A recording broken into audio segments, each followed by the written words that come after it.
Hello student, शुरू करते हैं आज का सेशन और अपने chapter admission of new partner को आगे बढ़ाते हैं।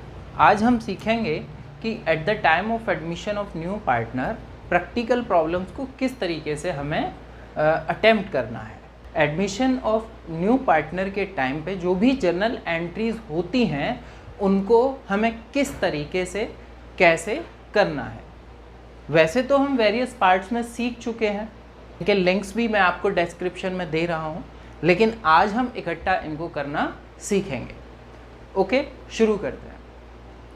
तो मैंने इसको वेरियस स्टेप्स में आपके सामने लिखा हुआ है। सबसे पहला स्टेप है कैलकुलेशन ऑफ रेशोज़, कि eight the time of admission of new partner जो हमें सबसे पहले करना होगा वो करना होगा कैलकुलेशन ऑफ रेशोज़। रेशोज़ का मतलब होता है sacrificing ratio and new ratio.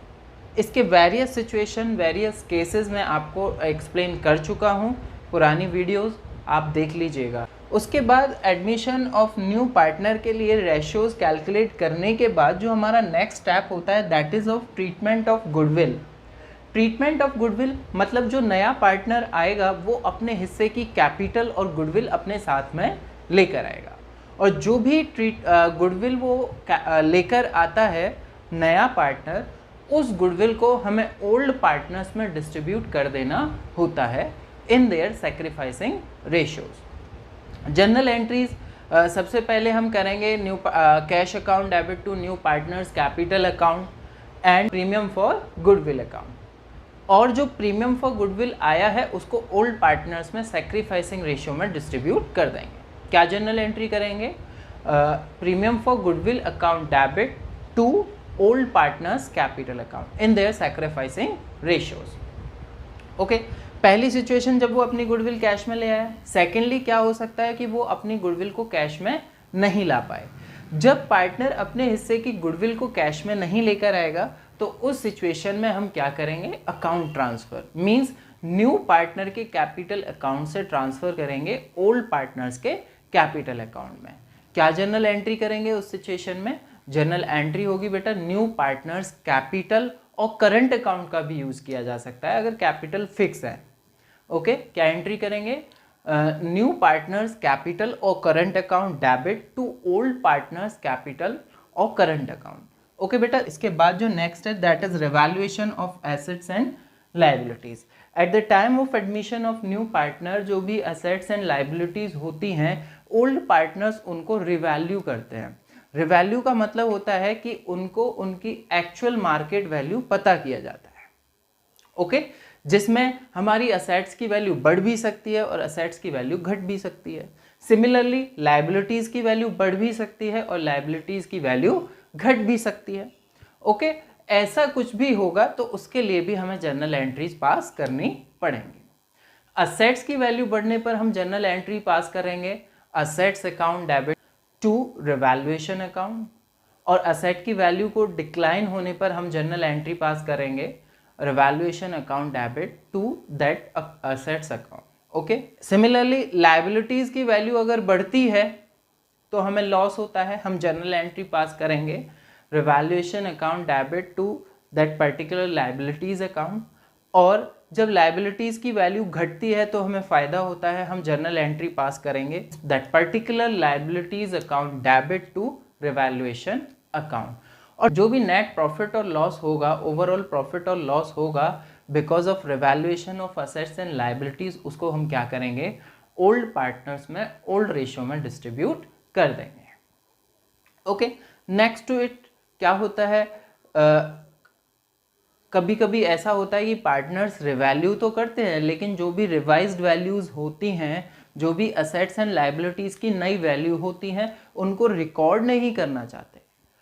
ठीक है, तो जब पार्टनर असेट्स एंड लायबिलिटीज की रिवाइज्ड वैल्यूज को, ऑल्टर्ड वैल्यूज को बुक में रिकॉर्ड नहीं करना चाहते, दैट मीन्स बुक वैल्यूज को चेंज नहीं करना चाहते, तो उस सिचुएशन में हम क्या करते हैं? उस सिचुएशन में हम एडजस्टमेंट एंट्री पास करते हैं, जो कि मैंने आपको लास्ट वीडियो में बढ़िया ढंग से एक्सप्लेन किया है।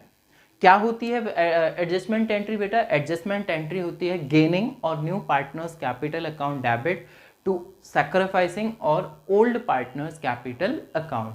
This entry will be done in the gaining or sacrificing ratio. Okay, ठीक।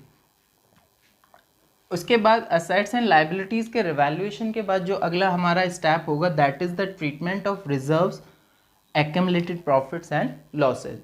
जो भी हमारे पास रिजर्व्स रहेंगे, जो भी हमारे पास एक्यूमुलेटेड प्रॉफिट्स रहेंगे या एक्यूमुलेटेड लॉसेज रहेंगे, उनको हमें ओल्ड पार्टनर्स में डिस्ट्रीब्यूट कर देना होगा।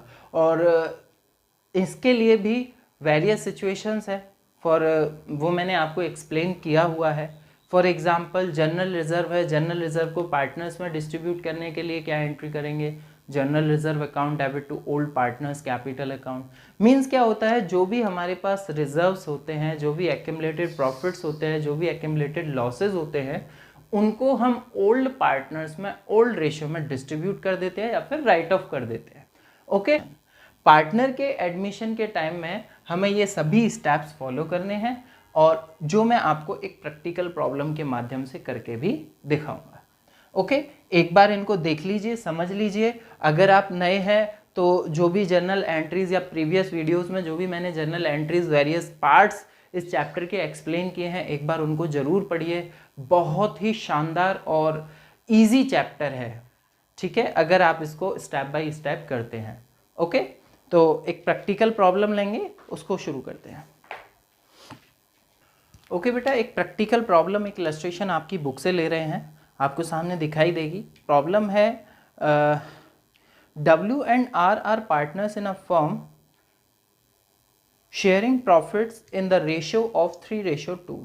Their balance sheet as on 31st March 2016 was as follows. उनकी बैलेंस शीट कुछ इस तरीके से आपको दे के रखी है। बैलेंस शीट में क्या क्या है बेटा, लाइबिलिटीज़ हैं। लाइबिलिटी साइड में आपको दिखाई दे रहा है sundry creditors, provision for bad dates, outstanding salary, general reserve and capital के बैलेंसेस हैं। और एसेट साइड में बेटा आपको शो हो रहा है cash, debtors, stock, furniture, plant and machinery. आगे आपको इन्फॉर्मेशन दी हुई है on the above date C was admitted for 16 share. Above date को मीन्स 31 मार्च 2016 को सी को पार्टनरशिप में एडमिट किया जाता है 1/6 भाग के लिए। On the following terms and conditions क्या है, that C will bring 30,000 as his capital and 10,000 for share of goodwill, half of which will be withdrawn by W and R। जो C है वो 30,000 रुपीज़ कैपिटल के और 10,000 rupees goodwill के लेके आएंगे, और जो गुडविल लेकर आएंगे C वो W और R में बटेगा। W और R में बटने के बाद क्या करते हैं W और R, जो आधा गुडविल है, जो उनको मिला हुआ गुडविल है, उसमें से आधा विड्रॉ कर लेते हैं। अकाउंटिंग ट्रीटमेंट के थ्रू मैं आपको एक बार समझाऊंगा। उसके बाद है debtors ₹1500 will be written off as bad and a provision 5% will be created for bad and doubtful debts. 1500 bad debts हो जाते हैं और आपको नया प्रोविजन 5% मेंटेन करना होता है। उसके बाद है बेटा after that outstanding salary will be paid of. जो भी आउटस्टैंडिंग सैलरी है उसको आपने पे ऑफ कर देना है, ठीक है। Stock will be depreciated by 10%, furniture by 500, plant and machinery by 8%। जो आपका स्टॉक है उसको 10% डेप्रिशिएट करना है, फर्नीचर को आपको 500 रुपये और प्लांट एंड मशीनरी को 8% आपको रिवैल्यूएशन पे डेप्रिशिएट करना है। ओके बेटा, investment ₹2500 not mentioned in the balance sheet were to be taken into account. Unrecorded investments हैं, ओके, हमारा फ़ायदा है रिवैल्यूएशन में इसको ट्रीट करेंगे। उसके बाद है a creditor of ₹2100 not recorded in the books was to be taken into account. एक हमारा क्रेडिटर है 2100 रुपये का, जिसको हमने अभी तक अकाउंट्स में नहीं लिखा हुआ है, मीन्स अनरिकॉर्डेड लाइबिलिटी, हमारे लिए लॉस है। Pass necessary journal entries for the above transaction in the books of the firm on C's admission. आपको जर्नल एंट्रीज इन सभी जो हैं ट्रांजेक्शन के लिए पास करने हैं। कैसे हम पास करेंगे, सबसे पहले वही काम हमारा कैलकुलेशन ऑफ रेशियोज। तो मैं आपको रेशियोज कैलकुलेट करके बता देता हूँ। रेशियो कैलकुलेट करना यहाँ पर बहुत आसान है। पुराने पार्टनर्स का रेशियो दे रखा है और नए पार्टनर का शेयर दे के रखा है। ओके बेटा, calculation of ratio is a part of working note, ये वर्किंग नोट का पार्ट होता है। तो वर्किंग नोट बनाएंगे हम,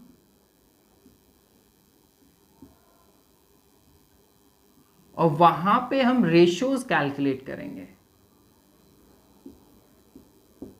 सबसे पहले जो हमें पार्टनर है W एंड R, उनका रेशियो क्या देके रखा है, उनका रेशियो देके रखा है 3:2। नए पार्टनर आए हैं C is admitted for 1/6 share. C 1/6 भाग के लिए शामिल हुए, तो रिमेनिंग पार्ट निकाला जाएगा पहले।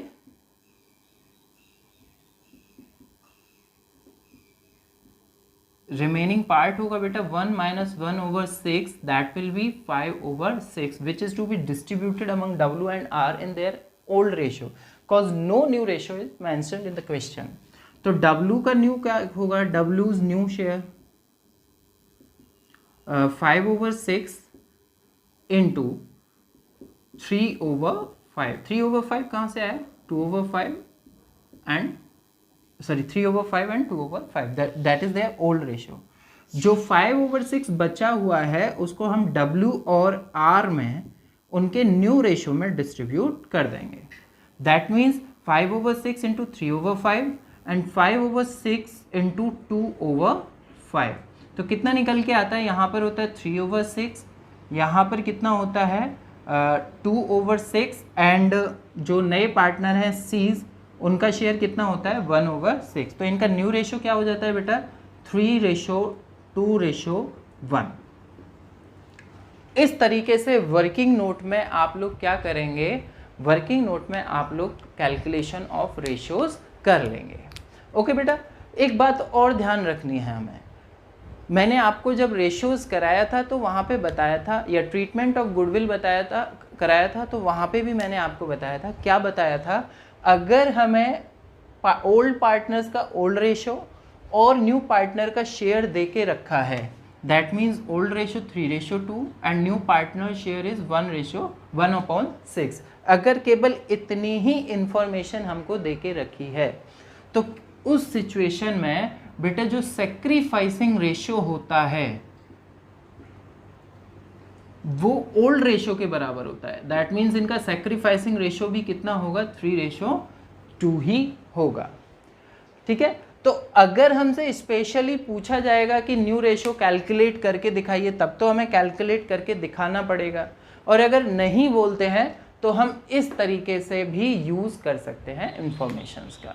ओके, तो हमारे पास न्यू रेशियो हो गया 3:2:1 और सेक्रीफाइसिंग रेशियो हो गया 3:2। डन बेटा। Okay, second step is treatment of goodwill. Journal entries हम पास करना शुरू करते हैं। मैं इसको हटा देता हूं, ये इंफॉर्मेशन थोड़ी सी मैं हटा देता हूं, या ये कहें हम यहां पर अपनी जर्नल एंट्रीज पास कर लेंगे इस सेक्शन में।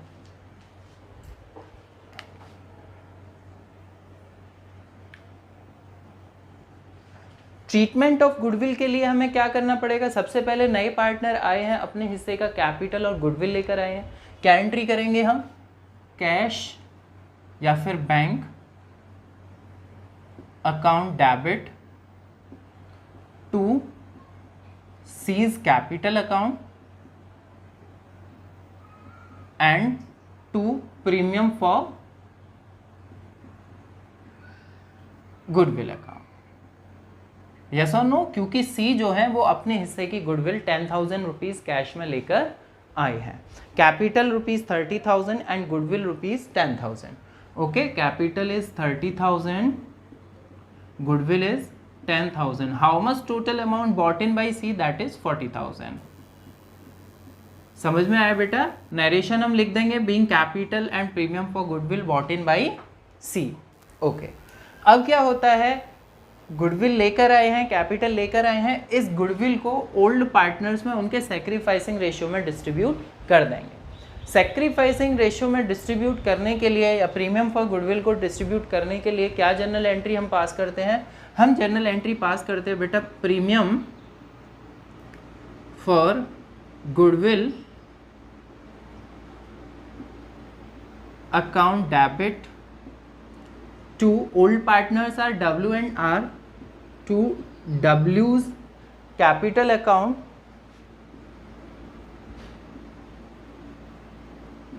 and to R's capital account.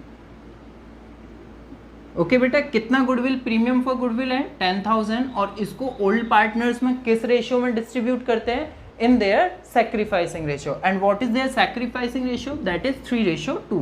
तो 10,000 को हम 3:2 में, that means 6,000 to W and 4,000 to R, हम इस तरीके से डिस्ट्रीब्यूट कर देंगे.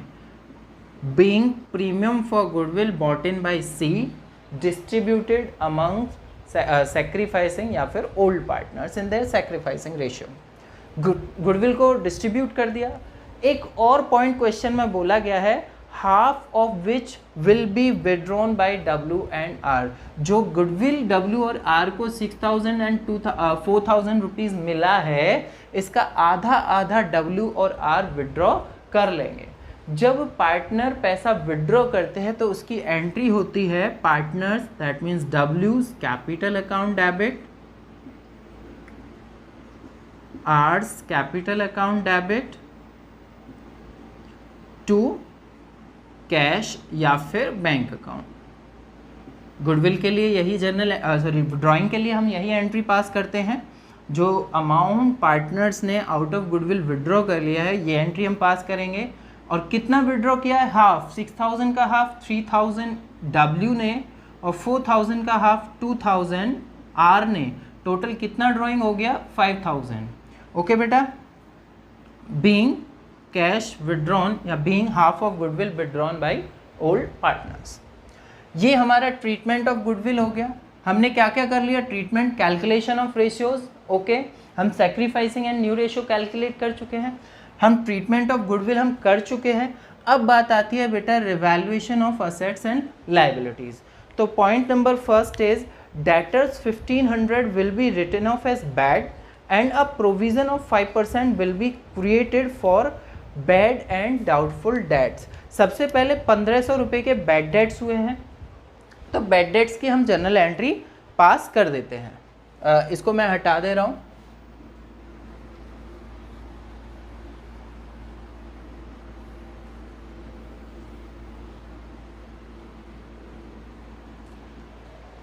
बैड डेट्स के लिए क्या जनरल एंट्री पास करेंगे हम? पहली जनरल एंट्री होगी bad debts account debit to debtors account. कितना बैड डेट्स हुआ बेटा? 1,500 रुपये. तो 1,500 रुपये के हमने बैड डेट्स राइट ऑफ कर दिए. यस और नो? समझ में आया? बैड डेट करने के लिए हमने जनरल एंट्री पास कर दी. सेकेंड हम क्या करेंगे, ये जो हमारे बैड डेट्स हुए हैं इनको हमें राइट ऑफ करना होगा. ओके, राइट ऑफ हमें कैसे करना है? अगर हमारे पास प्रोविजन फॉर डाउटफुल डेट्स है तो हम प्रोविजन से राइट ऑफ करेंगे, और अगर प्रोविजन फॉर डाउटफुल डेट्स नहीं है तो हम रिवैल्यूएशन से राइट ऑफ करेंगे. तो चेक कर लेते हैं अपनी बैलेंस शीट में कि क्या हमारे पास बैड डेट्स के लिए प्रोविजन है. चेक करेंगे. एसेट साइड में डेटर्स के नीचे नहीं है.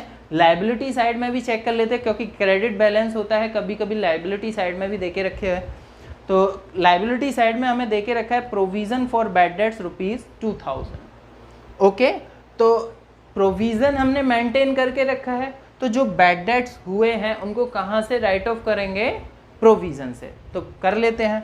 क्या एंट्री करेंगे? प्रोविजन फॉर बैड डेट्स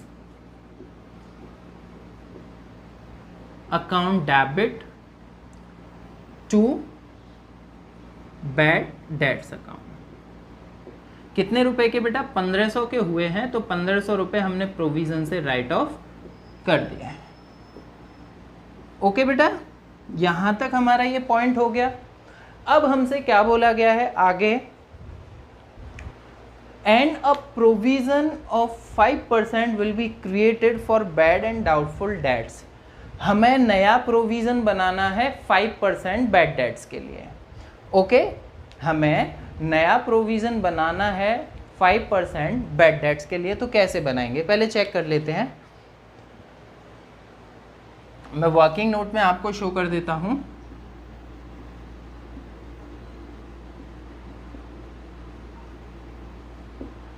बेटा हमारे पास डेटर्स कितने हैं? बुक में हमें डेटर्स दे के रखे हैं। ये बहुत इंपॉर्टेंट पॉइंट है, प्रोविज़न वाला, बैड डेट्स वाला, बहुत ही इंपॉर्टेंट शानदार पॉइंट है। थोड़ा इसको ध्यान से समझिए, डिस्ट्रैक्ट मत होना, इधर उधर ध्यान मत लगाना, इसको बड़े ध्यान से समझना, बहुत ही इंपॉर्टेंट पॉइंट होता है ये। ओके, हमारे पास ओल्ड डेटर्स कितने हैं बेटा? 18,000 के। ओके, और हमारे पास प्रोविज़न कितना था बच्चे? प्रोविज़न फॉर बैड डेट्स हमारे पास प्रोविज़न था बेटा 2000।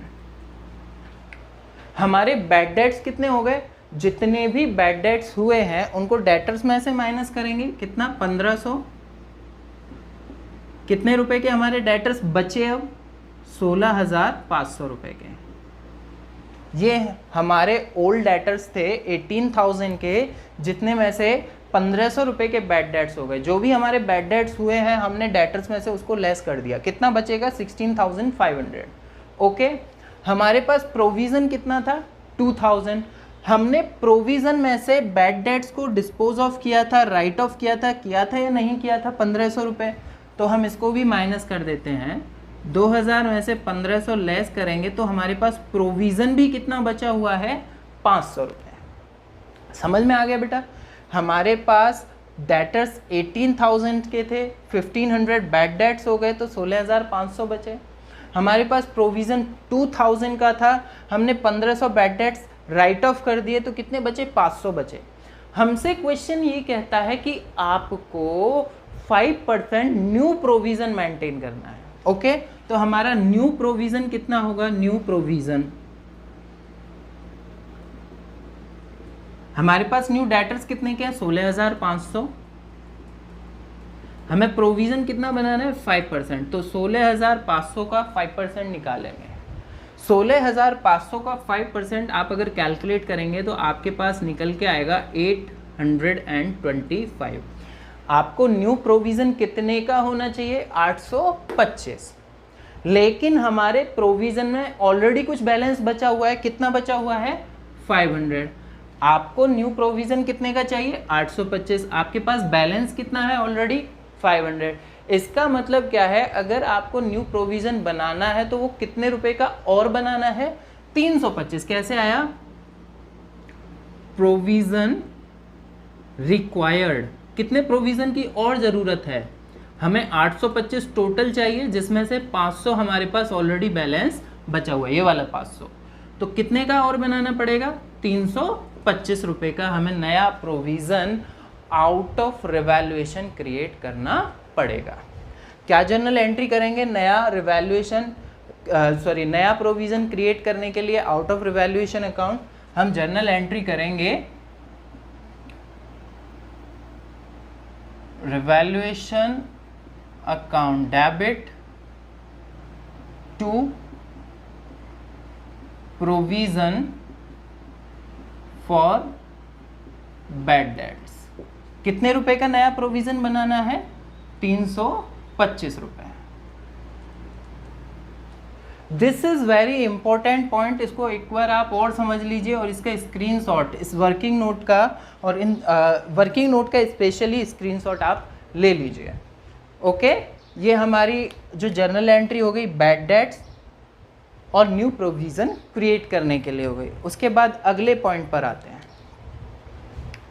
अगला पॉइंट हमारा कहता है outstanding salaries will be paid of. जो आउटस्टैंडिंग सैलरी है, लाइबिलिटी है हमारी 3,000 रुपये की, उसको पे कर देना है। तो कर दीजिए, कोई बात नहीं। Outstanding salary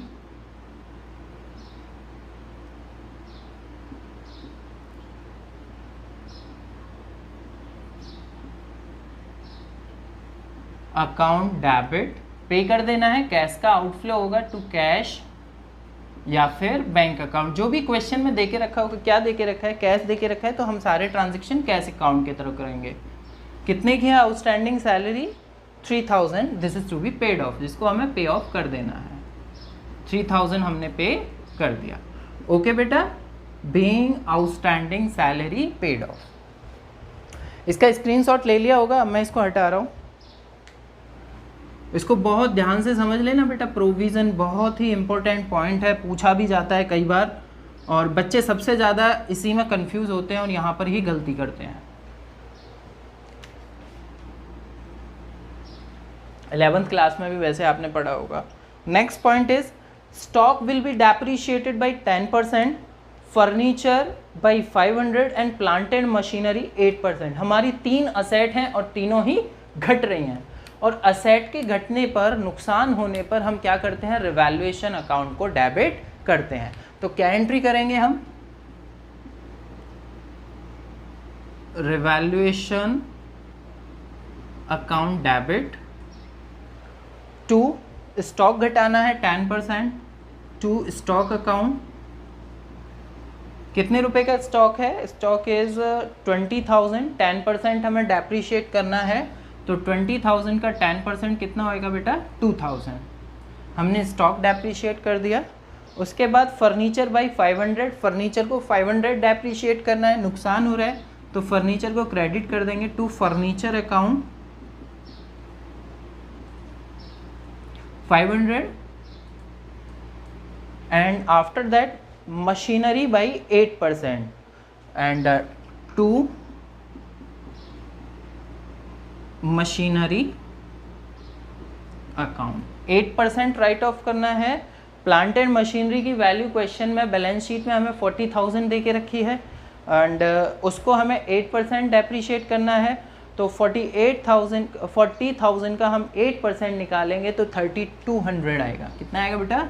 3,200। कैलकुलेट कर लीजिएगा और टोटल बताइए कितना होता है? 5,700 रुपये। समझ में आ गया बेटा?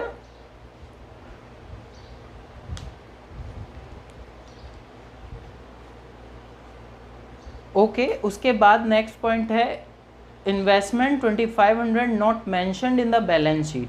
इन्वेस्टमेंट असेट है, बैलेंस शीट में मेंटेन नहीं करके रखा है, इसका मतलब क्या है? अनरिकॉर्डेड असेट है। अनरिकॉर्डेड असेट हमारे लिए फ़ायदा होता है, और हम एंट्री क्या करेंगे? हम एंट्री करेंगे इन्वेस्टमेंट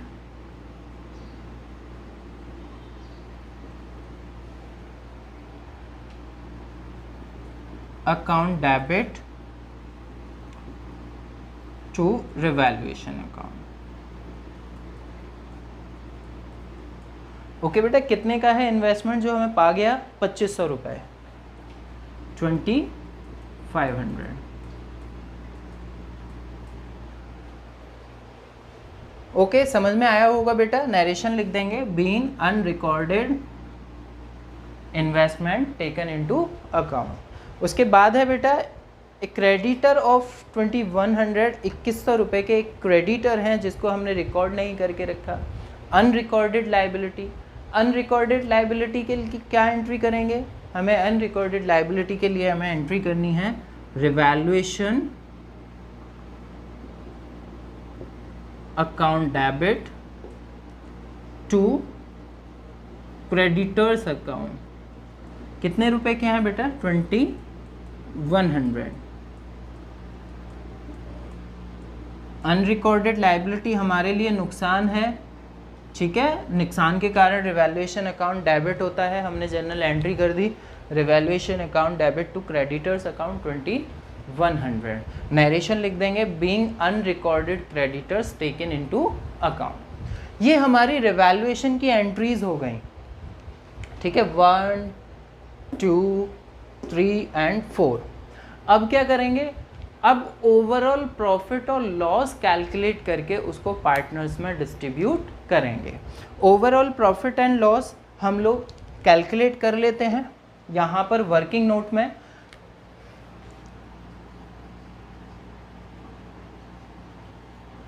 वर्किंग नोट में कैलकुलेट करेंगे प्रॉफिट और लॉस ऑन रिवैल्यूएशन। आप इसको अकाउंट बना करके भी कैलकुलेट कर सकते हैं।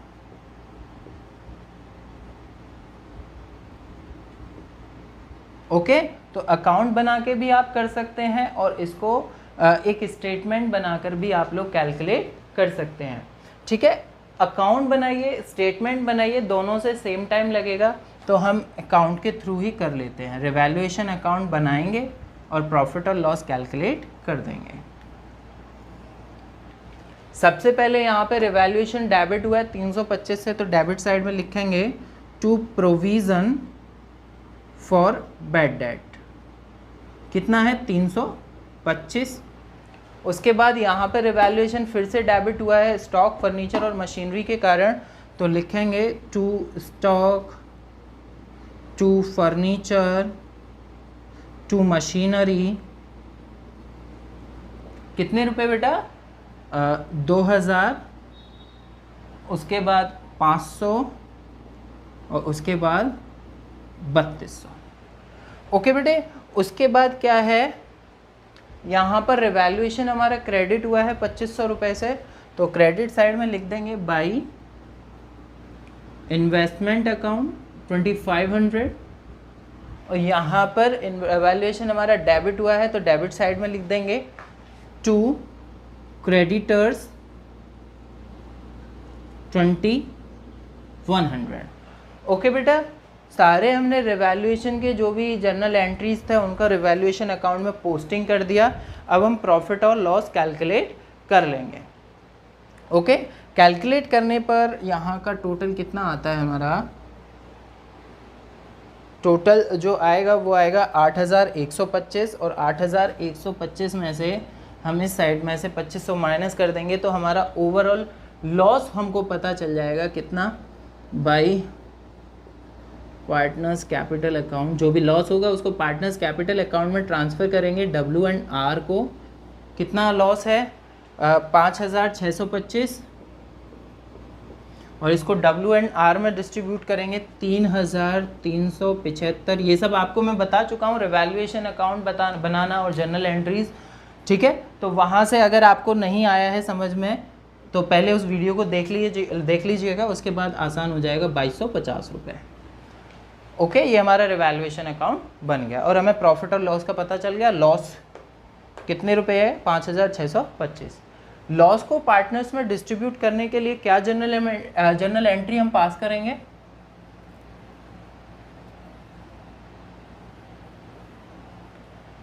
जर्नल एंट्री हम पास करेंगे, लॉस को पार्टनर्स में डिस्ट्रीब्यूट करने के लिए partners capital account, that is W's capital account debit, R's capital account debit to revaluation account. जो भी हमें रिवैल्यूएशन का प्रॉफिट और लॉस हुआ है, उस प्रॉफिट और लॉस को हमने ओल्ड पार्टनर्स में ओल्ड रेशियो में डिस्ट्रीब्यूट कर दिया। और जो कि कितना आया था? टोटल लॉस था हमारा 5625, और हमने कैसे बांटा है? 3375 W को और 2250 R को।